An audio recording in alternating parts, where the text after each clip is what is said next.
Hello Congrat family. So here I am Lara Fatima. I hope you are doing well. So यहाँ पर हम कर रहे थे सेकेंड ईयर बीकॉम सेमेस्टर 4 का अकाउंट्स एंड फाइनेंशियल मैनेजमेंट। सो आज की वीडियो में हम करने वाले हैं रिडम्पशन ऑफ डिबेंचर। ऑलरेडी हमने बहुत सारी वीडियोस कर ली हैं एंड शेयर्स के बारे में हमने पढ़ा था, प्रेफरेंस शेयर का रिडम्पशन हम कर चुके हैं एंड यहाँ पर आपका जो भी सिलेबस है वो सारा हम अकॉर्डिंगली कंप्लीट करने वाले हैं। सो यहाँ पर आपको हर टॉपिक की डिटेल वीडियो मिलेगी एंड आपका सारा सिलेबस यहाँ पे कंप्लीट होना है। सो जो प्रीवियस वीडियो हम कर चुके हैं रिडम्पशन ऑफ प्रेफरेंस शेयर्स की, उसके बाद हम करने वाले हैं रिडम्पशन ऑफ डिबेंचर्स। सो आज की वीडियो में रिडम्पशन ऑफ डिबेंचर्स पढ़ेंगे। सो चलिए देख लेते हैं कि आज की वीडियो में हम क्या क्या टॉपिक्स कवर करने वाले हैं। सो फर्स्ट है हमारा introduction and provision for companies act 2013, then creation and investment DRR including companies share capital and debenture rules 2014। DRR जो क्रिएट करते हैं उसके बारे में पढ़ने वाले हैं। Methods of writing of discount and loss issue of debenture. Debenture issue करने पर जो डिस्काउंट पे लॉस होता है उसको कैसे राइट ऑफ करते हैं, क्या क्या मेथड्स होते हैं उसके राइट ऑफ करने के, and terms of issue of debenture, methods of redemption of debenture and source of redemption. So ये सारे टॉपिक्स हम आज की वीडियो में कवर करने वाले हैं। सो चलिए स्टार्ट करते हैं आज की वीडियो एंड देखते हैं सबसे पहले इंट्रोडक्शन से कि क्या होते हैं redemption of debenture. Redemption of debenture का मतलब क्या है। देखो डिबेंचर मैं ऑलरेडी आप लोगों को करवा चुकी हूँ वीडियो की डिबेंचर क्या होता है। एक सर्टिफिकेट होता है जिसको कोई भी कंपनी जो है वो इशू करती है एंड किस चीज के लिए इशू करती है, डेट के लिए। ठीक है, डेट के लिए इशू करती है एंड उसमें क्या क्या चीजें आपको गिवन होती है, rate of interest, time period, कितने टाइम के लिए इशू किया जा रहा है। ठीक है, सो डिबेंचर एक टाइप का हमारा सर्टिफिकेट है, डॉक्यूमेंट है एंड रिडम्पशन का मतलब ये है कि उसको रीपे करना। जब कंपनी ने ये डिबेंचर जो है किसी होल्डर को दिया था, ठीक है, उसके बदले उससे क्या लिया था, पेमेंट लिया था। ठीक है, डेट एज अ डेट उस पेमेंट को यूज किया। ठीक है, जो भी अमाउंट लिया ठीक उस शेयर होल्डर से डिबेंचर के बदले अब वो अमाउंट पे करना है eight the time of redemption. ठीक है, सो रिडम्पशन का मतलब यहाँ सिंपली ये है कि शेयर होल्डर या डिबेंचर होल्डर जो भी है उसको दोबारा से पे करना उसका अमाउंट। सो यहाँ पर हम डिबेंचर के बारे में पढ़ रहे हैं। सो डिबेंचर होल्डर को जब कंपनी पे करेगी उसको हम बोलते हैं redemption of debenture. Redemption of debenture means to repay the debenture holder amount paid by them to company towards debenture issued by company। सो यहाँ पर देखो क्या मतलब है रिडम्पशन ऑफ डिबेंचर का कि कंपनी ने जो डिबेंचर होल्डर को डिबेंचर इशू किए थे, ठीक है, अब उसके बदले उससे जो अमाउंट लिया था वो उसको दोबारा से पे करना। Then it is repayment of the debenture liability to debenture holder. Redemption का मतलब यहाँ पर क्या है कि रीपेमेंट कर रहे हैं जो डिबेंचर लायबिलिटी ली थी उसके बदले डिबेंचर होल्डर को। जैसे कोई भी डिबेंचर होल्डर है उससे जो अमाउंट लिया था वो कंपनी के ऊपर एक लायबिलिटी थी, अब उस लायबिलिटी को रीपे करके खत्म किया जा रहा है। ठीक है, the redemption of debenture depend upon the type of debenture. देखो रिडम्पशन किस चीज के ऊपर डिपेंड करता है कि जो डिबेंचर है वो किस तरीके से रिडीम होंगे, वो उसके टाइप के ऊपर डिपेंड करता है। टाइप्स मैंने आपको जब डिबेंचर की वीडियो कराई थी उसमें कराया था कि कितने टाइप्स के डिबेंचर होते हैं एंड यहाँ पर issued by the company in terms of redemption, और उसमें जो टर्म्स ऑफ रिडम्पशन दी हुई होती हैं उसी हिसाब से रिडीम होते हैं डिबेंचर। यहाँ पर आपके irredeemable and redeemable, secured, bearer, ये सारे डिबेंचर आपके होते हैं। A company can issue two type of debenture. Company कितने टाइप के यहाँ पर बोला है कि दो टाइप के कर रही है, रिडीमेबल एंड इरिडीमेबल। सो ये मैंने टाइप्स आपको बताए थे कि रिडीमेबल क्या होते हैं एंड इरिडीमेबल क्या होते हैं। सो यहाँ पर रिडीमेबल का मतलब है कि जो एक टाइम पीरियड के बाद जाके रिडीम हो सके, जैसे 10 इयर्स, ठीक, 20 इयर्स, कि 10 इयर्स या 20 इयर्स के बाद जाके जो रिडीम हो जाए, रीपे हो जाए, उनको हम बोलते हैं रिडीमेबल। और जो रिडीम नहीं होते हैं मतलब eight the time of winding up of the company, जब कंपनी बंद होगी तब दिए जाएंगे सिर्फ जब तक कंपनी चलेगी तब तक वो रीपे नहीं किए जाएंगे, उनको हम बोलते हैं इररिडीमेबल, जो कभी भी रिडीम नहीं होंगे जब तक कंपनी चलती रहेगी। ठीक है, सो जब हम रिडम्पशन कर रहे हैं, सो रिडम्पशन हम किसका करेंगे, रिडीमेबल डिबेंचर जो होंगे। ठीक है, इररिडीमेबल वालों का तो यूज ही नहीं है यहाँ पर, क्योंकि रिडम्पशन किसका होगा, रिडीमेबल डिबेंचर्स का।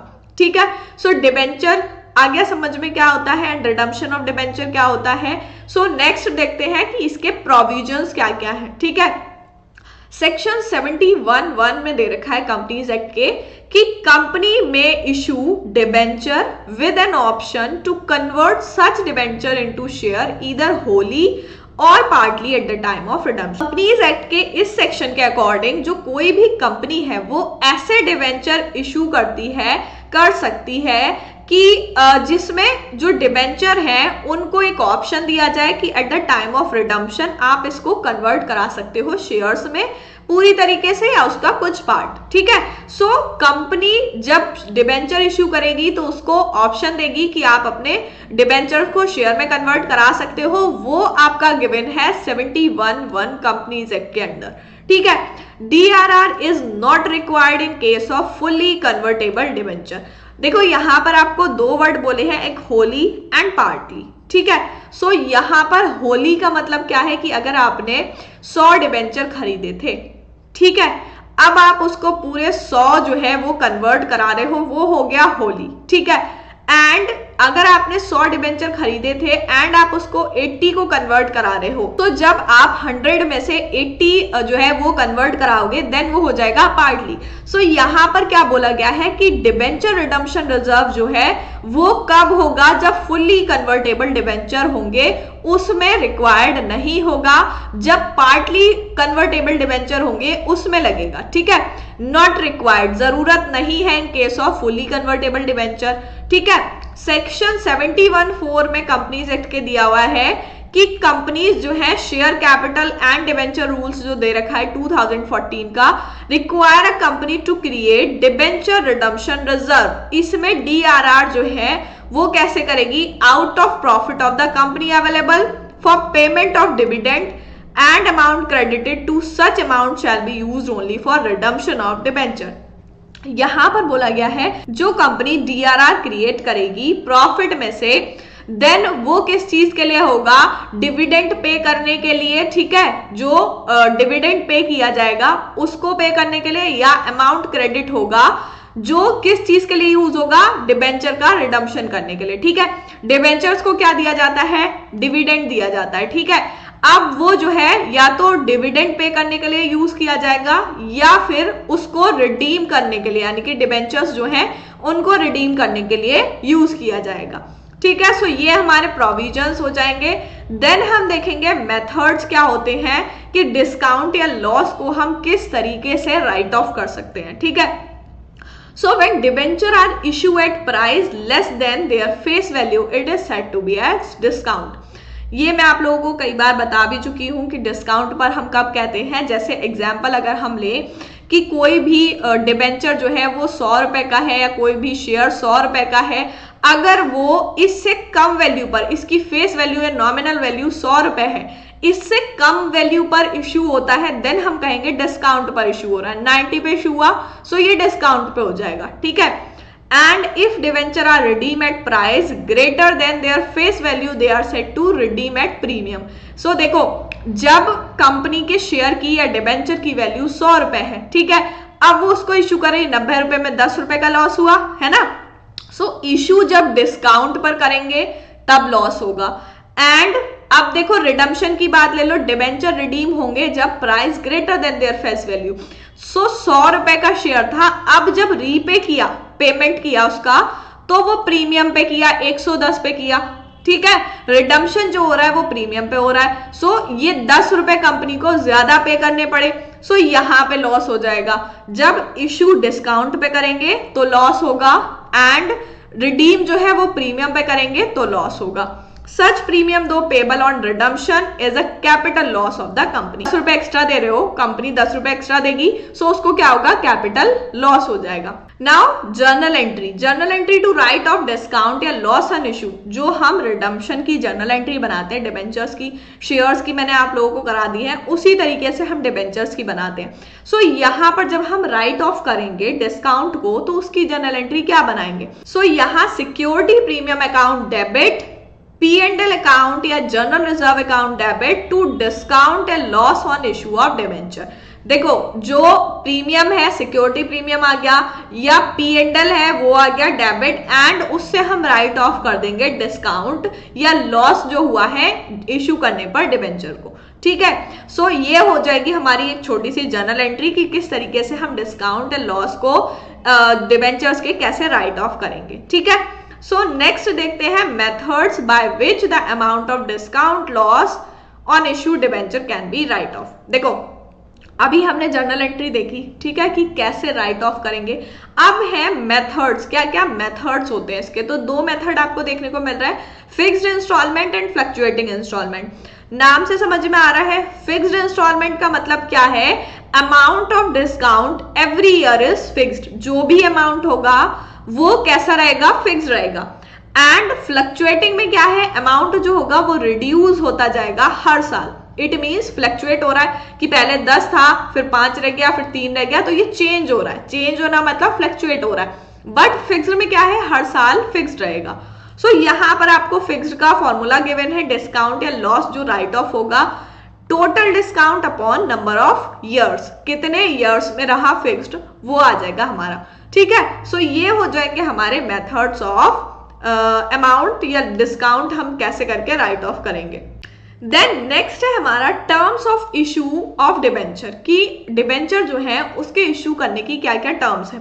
There are no legal restrictions, कोई भी लीगल रेस्ट्रिक्शंस नहीं है on the terms of issue of debenture. The company debenture can be issued at par, premium and discount. जैसे हमने शेयर्स का देखा था कि किस किस तरीके से इशू कर सकते हैं, पार पे कर सकते हैं एंड प्रीमियम पे कर सकते हैं, डिस्काउंट पे कर सकते हैं। ठीक है, सो इसी तरीके से जो डिबेंचर्स हैं वो भी इन तीनों केस में इशू हो सकते हैं।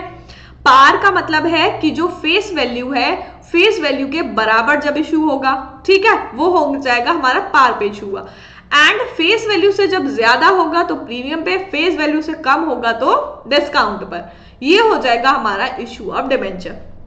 Then methods of redemption of debenture, ये तो इशू की बात हो गई कि जब कंपनी इशू करेगी डिबेंचर होल्डर्स को तो कैसे करेगी, एंड जब कंपनी रिडीम करेगी, उनसे वापस लेगी डिबेंचर्स, उनको रीपे करेगी, तो क्या क्या मेथड्स होते हैं। सो यहाँ पर आपको 4 मेथड्स दे रखे हैं।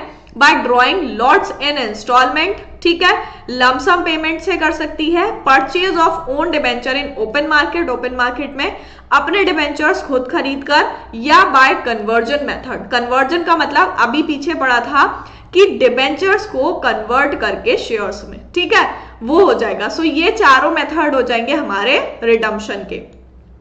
एंड देन नेक्स्ट है हमारा सोर्स ऑफ रिडम्पशन, की क्या क्या सोर्स होते हैं रिडम्पशन के, किस तरीके से रीपे कर सकती है कंपनी उन डिबेंचर्स के लिए। ठीक है, so first one is redemption out of capital. Capital क्या होती है पता है, कि जब कोई भी बिजनेस स्टार्ट होता है, सो उस बिजनेस को स्टार्ट करने के लिए जो अमाउंट लगता है उसको हम बोलते हैं कैपिटल। ठीक है, जो पैसा लगा के उस बिजनेस को स्टार्ट किया है, बनाया है, उसको हम कैपिटल बोलते हैं।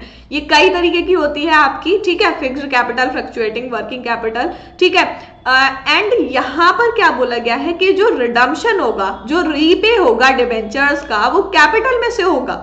सो इसमें क्या है, फर्स्ट वाले पॉइंट में आपको बोला है कि रिडम्पशन जो है वो कैपिटल से होगा। यहाँ पर जब रिडम्पशन आउट ऑफ कैपिटल होगा, देन यहाँ पर जो कंपनी का प्रॉफिट होगा उसमें से कोई भी चीज रीपे करने के लिए नहीं ली जाएगी, कैपिटल में से निकाला जाएगा, बैंक में से, कैश में से। ठीक है, देन सेकेंड पॉइंट है रिडम्पशन आउट ऑफ प्रॉफिट। अब इसमें क्या होगा, इसमें जो है आपको प्रॉफिट से निकाला जाएगा, जो भी P&L है या जो भी जनरल रिजर्व है उसमें से अमाउंट निकाल के रिडीम किए जाएंगे डिबेंचर्स। ठीक है, इसके आपके इसके अंडर 2 मेथड आते हैं, क्रिएटिंग डिबेंचर रिडम्पशन रिजर्व जब आप आउट ऑफ प्रॉफिट करोगे देन इसमें डीआरआर की जरूरत पड़ेगी क्रिएट करने की, ठीक है। सो डिबेंचर रिडम्पशन रिजर्व आ जाएगा एंड एक होता है creating sinking fund, sinking fund आ जाएगा।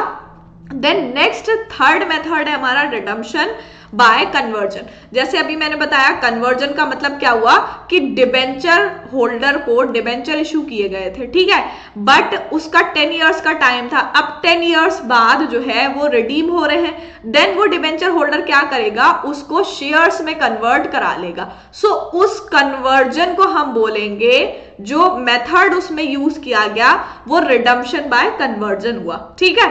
सो ये हो जाएंगे हमारे सोर्स। 3 मेथड है, out of capital, out of profit and bye conversion, ठीक है। देन ये था हमारी आज की वीडियो एंड आपको प्रैक्टिस के लिए यहाँ पर मैचिंग दिए हुए हैं, column first and column second, ठीक है। इसमें आपको 5 पॉइंट दिए हुए हैं। आपने अगर लेक्चर अच्छे से पढ़ा है, ध्यान से पढ़ा है, सो आप इजीली कर सकते हैं, ठीक है। इसको प्रैक्टिस करके देखिएगा। नेक्स्ट वीडियो में मैं आपको इसका सॉल्यूशन बताऊंगी, तो अपने सॉल्यूशन चेक कीजिएगा, ठीक है। सो आज की वीडियो में हमने पढ़ा रिडम्पशन ऑफ डिबेंचर के बारे में, थ्योरी वीडियो थी, ठीक है। ये सारी चीजें आपको ध्यान से देखनी है, जो भी टॉपिक्स हमने पढ़े। आज पढ़ा हमने रिडम्पशन ऑफ डिबेंचर के बारे में, इसका इंट्रोडक्शन, प्रोविजंस, मेथड्स एंड इसकी journal entry, types and source of redemption. ये सारी चीजें जो हैं हमें न्यूमेरिकल क्वेश्चंस में काम आने वाली हैं एंड नेक्स्ट वीडियो में जो है हम इसके न्यूमेरिकल क्वेश्चन करने वाले हैं एंड मैं इसका सॉल्यूशन आपको बताने वाली हूं। मिलते हैं नेक्स्ट वीडियो में, न्यूमेरिकल क्वेश्चन करेंगे। तब तक के लिए गुड बाय।